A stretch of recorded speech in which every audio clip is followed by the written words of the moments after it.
Neila Ben Hamouda, vous êtes la directrice de production du studio de réalité virtuelle Fisheye 360.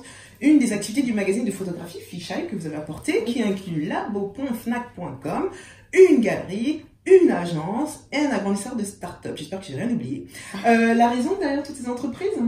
À l'origine, on a Fisheye Magazine, qui est donc un magazine qui est axé sur la photographie, sur le propos du magazine. C'est quand même un magazine lifestyle de la photographie. D'accord. Donc c'est vrai que notre ADN, c'est un peu ce monde de l'image et avec un positionnement très fort au niveau des auteurs. Ouais. Très vite, quand la VR est arrivée, ça a paru un peu cohérent de se diriger également vers la VR parce que on reste dans le monde de l'image et que c'est vrai que ça apporte quelque chose d'assez différent. Là, on est à 360, on est en immersion complète.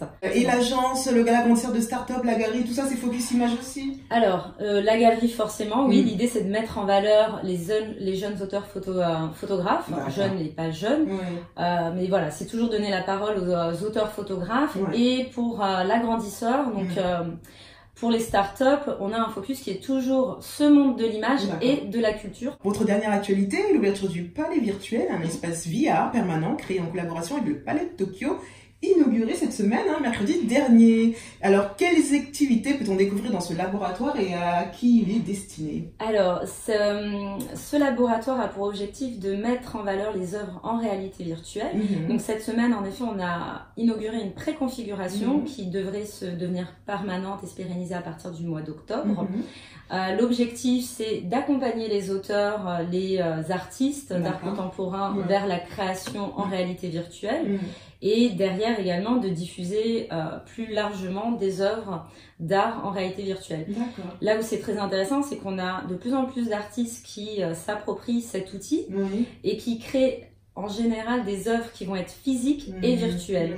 Donc qui mélangent une scénographie très très forte, des sculptures, avec ensuite la prise en main d'un casque et le fait d'inviter le public dans leur monde finalement. D'accord, alors comment ça se passe quand on est au Palais de Tokyo? Quand on arrive, qu'est-ce qu'on voit? Alors, dans l'espace, parce que comme c'est du VR, on se dit il n'y a rien finalement. C'est tout l'intérêt de la scénographie. Il faut mettre le public en situation. Il faut les inviter à rentrer dans un espace où justement ils vont comprendre que il y a quelque chose qui va se passer en mettant un casque. Donc là on a travaillé avec un artiste Orphée qui lui a créé une scénographie autour de son œuvre et donc on retrouve tout de suite le style de l'artiste, on sait plus ou moins pas à quoi s'attendre mais on sait à quoi qu'est-ce qu'on va retrouver un peu à l'intérieur comme style. Et c'est vrai qu'on a pour Julio Lepard qui a une scénographie qui est beaucoup plus simple mais qui est aussi le reflet de l'œuvre virtuelle qu'on a à l'intérieur. Et le troisième artiste, Julien Creuset, qui lui fait une exposition un peu plus globale où il y a d'autres œuvres et où son œuvre à lui est une œuvre physique et virtuelle. C'est des sculptures, des sièges sculptures avec l'œuvre virtuelle. Donc dès qu'on arrive sur place, il y a cette scénographie. Et vos rendez-vous, vos programmes, c'est donc plusieurs artistes en même temps, c'est pas un artiste par mois par exemple? Comment ça se passe au niveau de la programmation? Alors là, au niveau de la programmation, on est encore dans une phase où on essaie de tester. De tester, on est vraiment dans une phase de préconfiguration, donc de mettre en place des choses et de voir comment s'adapter au lieu. C'est un lieu qui est très beau, qui est très grand. C'est au premier étage, deuxième? Non, c'est au tarmac, donc c'est au sous-sol. Un peu au sous-sol en fait, pour descendre des escaliers. Mais c'est vrai que là on a choisi d'avoir avec le Palais de Tokyo et les artistes surtout parce qu'il y a vraiment cet échange avec les artistes, d'avoir deux espaces assez grands pour Julio Lepard et pour Orphée, sachant que Julien Creuset a un espace où il y a une exposition plus globale avec d'autres œuvres qui ne sont pas virtuelles. Mais c'est vrai qu'on a laissé ce choix-là aux artistes de nous dire ce qu'ils voulaient, combien de casques ils voulaient pour accueillir les gens. Julio Lepard qui est parti sur un casque, Orphée est parti sur 2 casques dans sa scénographie. Donc les gens, on a 2 personnes qui peuvent en même temps regarder l'œuvre. Les gens sont réceptifs déjà? Alors les gens sont plutôt réceptifs, il y a des réactions très différentes, c'est assez marrant à observer.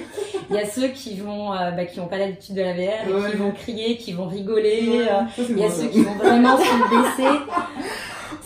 Non, c'est assez chouette. Il y a Ouais. ceux qui vont se baisser, quasiment s'allonger par terre pour regarder dans le moindre recoin. Moi, ce qui est intéressant, vraiment c'est de filmer les gens quand ils ont leur casque, parce que moi, je sais qu'un ami, il est très VR, et un jour, je suis allée chez lui, il me fait des tests et tout, il m'a mis un film de zombies, j'étais en train de crier partout, Ah il m'a oui. filmé, je me suis vue, j'étais là, oh. Non, mais c'est ça qui est génial avec la réalité virtuelle, c'est que ça suscite des émotions Tout à fait. très directes, Ouais. très immédiates. Exact. Et aussi, chaque personne qui va regarder l'œuvre ou un film en réalité virtuelle, chaque personne ne verra pas la même chose. C'est vrai. Ouais. Et donc l'histoire se construit en fonction de notre propre vision également. Vous irez, Justine? Oui, ça donne hyper envie, ouais. Mm. Je suis pas du tout, enfin, comment dire, j'y connais pas grand chose en réalité virtuelle Ouais. et j'ai jamais trop eu l'occasion d'essayer. Ouais. Mais là, ça donne vraiment envie. C'est clair, Ouais. c'est clair. Vous imaginez du VR pour Shepin? Mais carrément, Ouais, bien ça sûr. serait pas mal, hein? Ouais, ce serait top. Ouais. Je vais réfléchir. Bonne idée, développement. Alors, est-ce qu'on a déjà fait le tour du VR? Parce qu'on parle bien moins de VR lors de son boom public, hein, il y a quelques années. Est-ce que c'est bon? On a fait le tour, il n'y a plus rien d'autre à raconter, à dire? Sur la VR, il y aura toujours beaucoup de choses à dire. D'accord. C'est une nouvelle technologie, c'est une technologie qui évolue. On attend des nouveaux casques et des nouvelles caméras qui vont apporter énormément à la VR, qui vont nous permettre de faire des films de type cinéma. D'accord. Avec de l'interactivité à l'intérieur. Et les nouveaux casques, il y a l'Oculus Quest. C'est ce que vous avez ici? Alors moi j'ai l'Oculus Go qui a été une vraie petite révolution. C'est joli, hein? Ouais, il est. Alors moi je suis fan personnellement. Je suis fan parce qu'il est très léger. Il y a un micro-ordinateur intégré, donc on n'a pas ajouté de téléphone. Ouais. On a des écouteurs intégrés qui se trouvent juste à ce niveau-là. Donc on n'a pas de casque audio. Oui, parce qu'avant il fallait mettre un casque, c'était lourd, il fallait les manettes, vous en avez juste une ici. Oui, là on a c'est plus pour lancer. Non, alors sur ce casque-là, comme il n'y a pas d'interactivité à proprement parler, non. Ça c'est vraiment plus pour lancer les heures et les expériences et c'est vrai qu'il y a un confort qui est top. Mais c'est vrai que non, la VR on n'aura jamais fait le tour parce que c'est une technologie tellement nouvelle et qui évolue tellement vite aussi. Nous on est super excités à l'idée de toutes ces possibilités qu'on peut avoir avec la VR. Alors quelles sont les organisations encore intéressées et intéressantes pour ce format justement? Que les corporates du coup? Alors non, pas forcément. Nous on le remarque, les institutions, les musées sont de plus en plus intéressés par la VR. Ça c'est vrai qu'on a de plus en plus de demandes à ce niveau-là, donc c'est assez intéressant et je pense qu'il y a un vrai engouement des artistes autour de la VR. Après c'est vrai que les marques sont également très intéressées par la VR. On a fait de très beaux projets, que ce soit avec Guerlain, que ce soit avec l'EDF ou la BNP. On a fait de très beaux projets en réalité virtuelle. Et disons que c'est un nouveau format, un nouvel outil de communication qui va être complémentaire à la télévision, au cinéma ou aux réseaux sociaux en fait.